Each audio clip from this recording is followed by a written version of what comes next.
होगा और अगर सब मिलकर कोशिश करें तो रास्ता निकल सकता है। राजू के चेहरे पर एक उम्मीद की किरण जागती है। हाँ बाबा जी, अगर सब मिलकर काम करें तो हम पानी ढूंढ सकते हैं। हमने पहले कभी यह कोशिश ही नहीं की। लेकिन इतनी कठिन जमीन में नया कुआं खोदना आसान नहीं। मुश्किल जरूर है, नामुमकिन नहीं। अगर हम मिलकर काम करें तो ये हो सकता है। राजू खड़ा हो जाता है। उसकी आंखों में एक नई रोशनी है। तो फिर हम कल से काम शुरू करेंगे। मैं गांव के सभी युवाओं को इकट्ठा करूंगा। हम मिलकर नया कुआं खोदेंगे। यह कहते हुए वह शामू के साथ गांव के दूसरे युवाओं को बुलाने के लिए निकल पड़ता है। कहीं दूर से गरज की हल्की सी आवाज आती है, जैसे आकाश ने उनकी उम्मीदों की गवाही दे दी हो।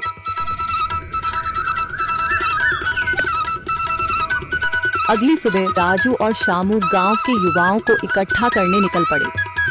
चौधरी महेश की हवेली के सामने एक भीड़ जमा है। बाबा जी, संदरी, गांव के कुछ बुजुर्ग और किसान सभी मौजूद हैं। हम हाथ पर हाथ रखकर नहीं बैठ सकते। अगर अल्लाह ने हमें हिम्मत दी है तो हमें खुद पानी के लिए मेहनत करनी होगी। हम एक नया कुआं खोदेंगे। लेकिन राजू, क्या हमें यकीन है कि वहाँ पानी मिलेगा? बेटा, पानी जमीन के अंदर होता है, बस सही जगह खोदने की जरूरत है। हमने अपने बुजुर्गों से सुना था कि पुरानी नहर के पास जमीन नरम थी, शायद वहीं पानी हो। बाबा जी सही कह रहे हैं। अगर तुम सब यह काम करने के लिए तैयार हो तो मैं अपने कुछ मजदूर भेज सकता हूँ। धन्यवाद चौधरी जी, लेकिन हम सब खुद भी मेहनत करेंगे। यह हमारे गांव के अस्तित्व की लड़ाई है। संदरी, जो अब तक चुप थी, आगे बढ़ती है। हम औरतें भी पीछे नहीं रहेंगी। हम पानी लाने की व्यवस्था करेंगी, खाना बनाएंगी, ताकि तुम सब आराम से काम कर सको। यही हिम्मत चाहिए थी संदर।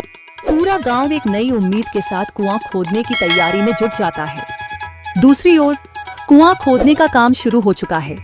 राजू, शामू और दूसरे युवा बेलचे चलाने लगते हैं।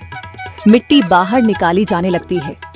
तेज गर्मी के बावजूद सब पूरी हिम्मत के साथ जुटे हुए हैं। दोपहर की तेज धूप जमीन आग की तरह तप रही है।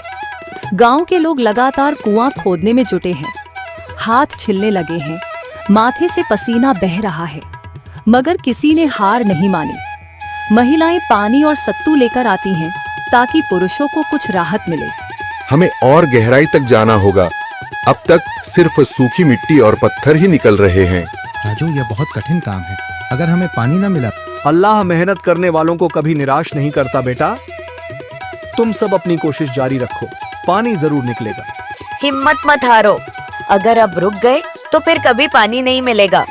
सभी फिर से जोश में आकर काम में जुट जाते हैं, मगर सूरज की तपिश बढ़ती जा रही है और कई लोगों की सांसें तेज चलने लगती हैं। तभी एक तरफ से रामलाल और उसके आदमी हंसते हुए आते हैं। अरे भाई, तुम्हें लगता है कि जमीन तुम पर रहम करेगी? हाँ हाँ, ना समझ लोग, ये सब बेकार की मेहनत है। रामलाल, हमारा हौसला मत तोड़ो। अगर तुम मदद नहीं कर सकते तो कम से कम मजाक भी मत उड़ाओ। मदद?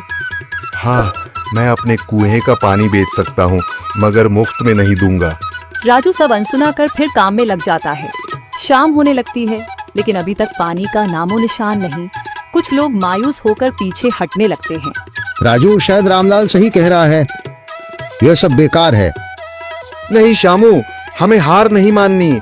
अगर आज हार गए तो फिर कभी हिम्मत नहीं कर पाएंगे। तभी अचानक फावड़ा किसी कठोर चीज से टकराता है। एक अजीब सी आवाज आती है। राजू चौंक कर देखता है और जल्दी जल्दी मिट्टी हटाने लगता है। अचानक एक ठंडी लहर महसूस होती है। सभी लोग दौड़ कर आते हैं। जैसे जैसे मिट्टी हटती है, नीचे से गीली जमीन नजर आने लगती है। सब हैरान रह जाते हैं। सुभान अल्लाह, मैंने कहा था ना, अल्लाह हमारी मेहनत को झाया नहीं करेगा। राजू और बाकी सभी जोर लगाते हैं। कुछ ही पलों बाद अचानक मिट्टी के नीचे से पानी की एक छोटी सी धारा फूट पड़ती है। गांव वाले खुशी से चिल्ला उठते हैं। पानी पानी निकल आया। यह अल्लाह की कुदरत है रामलाल, जिस पर तुम्हें यकीन नहीं था। पूरा गांव आनंद से झूम उठता है।